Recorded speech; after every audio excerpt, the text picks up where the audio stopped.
Hello friends, સ્વાગત છે તમારું ફરી એકવાર આપણી ઓલ એજ્યુકેશન સ્ટફ ચેનલ પર। આજે આપણે વાત કરવાના છે ભારતની આવેલી તમામ રામસર સાઇટો વિશે। ઓકે, તો ચલો ફટાફટ વિડીયો સ્ટાર્ટ કરીશું। રામસર સાઇટ એટલે એને ગુજરાતીમાં આપણે કહીએ છીએ વેટલેન્ડ। તો વાત કરીએ વેટલેન્ડ શું છે, તો વેટલેન્ડ એ એવો ભૂમિ વિસ્તાર છે જ્યાં ઇકોસિસ્ટમનો ભાગ પણ પાણીથી સંતૃપ્ત થાય છે અથવા કાયમી ધોરણે અથવા તો વર્ષના કોઈ ઋતુ દરમિયાન તેમાં ડૂબી જાય છે। આવા વિસ્તારમાં પુષ્કળ પ્રમાણમાં જળચર છોડ હોય છે અથવા તો જળચર પ્રાણીઓ પણ હોય છે। સેકન્ડ છે કે રામસર કન્વર્ઝેશન મુજબ વર્ષના લગભગ 8 મહિના પાણી ભરાયેલા હોય તેવો કોઈપણ વિસ્તાર નોંધપાત્ર વિસ્તાર રહેતો હોય અને ભીનાશવાળો હોય તેને આપણે જૈવ વિવિધતાની સમૃદ્ધિએ વેટલેન્ડ આપણે કહીએ છીએ। ઓકે, ચલો આમાંથી એક ક્વેશ્ચન પૂછા જાય કે વર્ષના લગભગ કેટલા મહિના સુધી પાણી ભરાયેલું હોય તો એને આપણે વેટલેન્ડ તરીકે ઓળખીએ છીએ। તો યાદ રાખવાનું છે 8 મહિના। ડન છે। ચલો, એશિયામાં સૌથી વધુ રામસર સાઇટો સ્થળો કયા દેશમાં આવેલા છે? એશિયામાં સૌથી વધુ રામસરવાળા સ્થળો કયા દેશમાં આવેલા છે? તો યાદ રાખવાના છે આપણે ભારતમાં। કેટલા છે? 99। ઓકે, એક થઈ જશે એટલે 100 આપણે ક્રોસ કરી જઈશું। ડન। ચલો, આગળનો ક્વેશ્ચન છે કે 1 ઓક્ટોબર 1981ના રોજ ચિલ્કા તળાવ અને કેવલાદેવ રાષ્ટ્રીય ઉદ્યાન ભારતના પ્રથમ રામસર સાઇટ તરીકે માન્યતા આપવામાં આવી તે કયા રાજ્યમાં આવેલા છે? ઓકે, સ્ટારવાળો ક્વેશ્ચન છે। 1981માં ચિલ્કા તળાવ અને કેવલાદેવ રાષ્ટ્રીય ઉદ્યાન ભારતના પ્રથમ રામસર સ્થળો તરીકે માન્યતા રાખવામાં આવી તે કયા રાજ્યમાં આવેલા છે? તો ઓપ્શન ડી રાઇટ આન્સર થઈ જશે, ઓડિશા અને રાજસ્થાન। ઓકે, એ અને બી ડન છે। ચલો, આગળનો ક્વેશ્ચન છે કે રામસર સ્થળોની સંખ્યાને આધારે ભારતનું વિશ્વમાં સ્થાન કેટલામું રહેલું છે? સ્ટારવાળો ક્વેશ્ચન। ઓકે, રામસર જે સ્થળો છે એમાં સંખ્યાના આધારે ભારતમાં વિશ્વમાં કેટલામું સ્થાન રહેલું છે? તો યાદ રાખો ઓપ્શન ડી એટલે કે 3જા નંબરનું સ્થાન છે આપણા ઇન્ડિયાનું। Okay, India. તો પ્રથમ અને સેકન્ડ પર કોણ આવશે તમારે મને કોમેન્ટ કરીને જણાવવાનું રહેશે કે ઓલ ઓવર ઇન્ડિયામાં પ્રથમ નંબર એવો કયો દેશ છે જેમાં સૌથી વધુ રામસર સાઇટો આવેલી છે? ડન। ચલો, ભારતમાં એપ્રિલ 2026ની સ્થિતિએ કુલ કેટલી રામસર સાઇટ આવેલી છે? તો હાલમાં 99। ઓકે, 99 જેટલી રામસર સાઇટો થઈ ગઈ છે। આપણા હાલમાં જ ગુજરાતમાં 2 જેટલી રામસર સાઇટનો વધારો થયો છે। ઓકે, એ કઈ રામસર સાઇટ છે એ પણ તમારે કોમેન્ટ કરીને તમે જણાવી શકો છો। વિશ્વમાં સૌથી વધુ 176 જેટલી રામસર સાઇટો વિશે કયા દેશ પ્રથમ ક્રમ પર રહેલો છે? ઓકે, સ્ટારવાળો ક્વેશ્ચન છે કે વિશ્વમાં સૌથી વધુ 176 જેટલી રામસર સાઇટ છે તે કયો દેશ પ્રથમ ક્રમે રહ્યો છે? એ છે option A, United Kingdom. Okay, first number પર આપણને મળી ગયું યુનાઇટેડ કિંગડમ। સેકન્ડ નંબર તમારે કોમેન્ટ કરવાનું છે અને થર્ડ છે આપણું ઇન્ડિયા 99 જેટલી રામસર સાઇટ ધરાવે છે હાલની સ્થિતિએ, 2026ની સ્થિતિએ।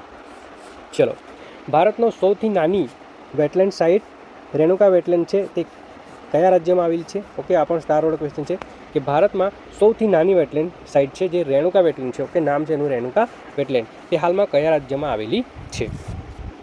તો આઈએમપી ક્વેશ્ચન છે આ પણ, એ આવેલી છે હિમાચલ પ્રદેશ। ઓપ્શન બી તમારો રાઇટ આન્સર થઈ જશે। ડન છે। ચલો, આગળનો ક્વેશ્ચન છે કે ભારતમાં સૌથી વધુ રામસર સાઇટ 20 જેટલી કયા રાજ્યમાં આવેલી છે? ઓકે, 99 જેટલી રામસર સાઇટ છે ઇન્ડિયામાં। ઓકે, એમાંથી 20 જેટલી રામસર સાઇટ કયા રાજ્યમાં આવેલી છે એ તમારે જણાવવાનું છે। તો યાદ રાખો ઓપ્શન બી એટલે કે તમિલનાડુ। તામિલનાડુમાં આવેલી છે 20 જેટલી રામસર સાઇટો। ચલો, આગળનો ક્વેશ્ચન છે કે એપ્રિલ 2026માં 99મી રામસર સાઇટ શેખા તળાવ પક્ષી અભયારણ્ય, ઓકે, 2026માં એપ્રિલમાં 99મી રામસર સાઇટ છે શેખા તળાવ પક્ષી અભયારણ્ય જાહેર કરાઈ તે કયા રાજ્યમાં આવેલી છે? ઓકે, સ્ટારવાળો ક્વેશ્ચન થઈ જશે। શેખા તળાવ પક્ષી અભયારણ્ય જે છે એને હાલમાં જ રામસર સાઇટનો દરજ્જો મળી ગયો છે, તો એ કયા રાજ્યમાં આવેલું છે? તો યાદ રાખો ઉત્તર પ્રદેશમાં આવેલું છે। 99 લાસ્ટમાં જે બની એ છે આપણી શેખા તળાવ પક્ષી અભયારણ્ય, Uttar Pradesh, 99મી Ramsar site. Done. ચલો, ભારતે કયા વર્ષે રામસર કન્ઝર્વેશનમાં હસ્તાક્ષર કર્યા હતા? સ્ટારવાળો ક્વેશ્ચન થઈ જશે આપો કે ભારતે કયા વર્ષે રામસર કન્ઝર્વેશન પર હસ્તાક્ષર કર્યા હતા? તો 1982। ઓકે, 1982 યાદ રાખવાનું થાય છે। ચલો, આગળનો ક્વેશ્ચન છે કે નીચેના પૈકી કયું જોડાણ ખોટું છે? ઓકે, આવું પૂછાઈ જાય તમને, કારણ કે હવે તો આવા જ ક્વેશ્ચનો પૂછાય છે વિધાનવાળા અને જોડકાવાળાઓ। તો ખોટું વિધાન તમારે જણાવવાનું છે, તો ખોટું જોડકું તમારે જણાવવાનું છે। તો ચિલ્કા લેક જે છે એ ખારા મીઠા પાણીનું તળાવ છે, લોકતક છે, તરતા ટાપુઓનું તળાવ છે, માંજુલા દ્વીપ પર આવેલું છે. ઓકે, પછી છે સુંદરબન અથવા તો સુંદરવન જે છે તો કોરલ લીફ આ ખોટું છે. ઓકે, અને વેમ્બનાડ લેક જે કેરળનું સૌથી મોટું તળાવ છે. એટલે રાઈટ આન્સર છે આપણો ઓપ્શન સી સુંદરબન જે છે એ સુંદરવન શું છે તો એ મેંગ્રોવ જંગલોનું એક પ્રદેશ છે. Okay, done. ચલો આગળનો ક્વેશ્ચન છે, અહીં તમારો રાઈટ આન્સર છે ઓપ્શન સી. આગળનો ક્વેશ્ચન છે કે બ્રેકરીસ વોટર લગુન તરીકે કયું રામસર સાઇટ ઓળખાય છે? ઓકે, આપણા આઈએમપી ક્વેશ્ચન છે. તો અહીં છે લોકતક લેક, દાલ લેક, ચિલ્કા લેક અને વુલર લેક. તો રાઈટ આન્સર થઈ જશે ઓપ્શન સી ચિલ્કા લેક જે છે એને આપણે ઓળખીશું બ્રેકરીસ વોટર લગુન. ડન છે. ચલો, જો આપણા વિડીયો ગમતા હોય તો વિડીયોને લાઇક કરો, શેર કરો અને ચેનલ પર નવા હોય તો ચેનલને સબસ્ક્રાઈબ કરી લેવાની થાય છે. ડન. ચલો, ભારત રામસર કન્ઝર્વેશનમાં ક્યારે જોડાયું? હમણાં જ આપણે જોઈ ગયા 1982માં જોડાયું છે. ઓપ્શન સી રાઈટ આન્સર થઈ જશે.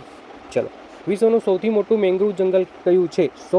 વિશ્વનું સૌથી મોટું મેંગ્રુવ જંગલ કયું છે? તો રાઈટ આન્સર થઈ જશે option A Sundarban. Okay, Sundarbans અથવા તો સુંદરબન. ચલો, ક્યાં આવેલું છે? ઓકે, ક્યાં આવેલું છે તમારે કોમેન્ટ કરવાનું થાય છે. ચલો, આગળનો ક્વેશ્ચન છે કે રામસર સાઇટનું સંરક્ષણ કોણ કરે છે? સ્ટારવાળો ક્વેશ્ચન છે. ઓકે, ડબલ સ્ટારવાળો ક્વેશ્ચન છે, ટ્રિપલ સ્ટારવાળો. કે રામસર સાઇટનું સંરક્ષણ કોણ કરે છે? આરબીઆઈ, ઇસરો કે ministry of environment, forest and climate change અથવા તો DRDO? તો રાઈટ આન્સર છે option C ministry of environment, forest and climate change. Done છે. તો મળીએ બીજા નેક્સ્ટ વિડીયોમાં. Thank you for watching friends. Like કરો, શેર કરો અને ચેનલ પર નવા હોય તો તમે સબસ્ક્રાઈબ કરી શકો છો.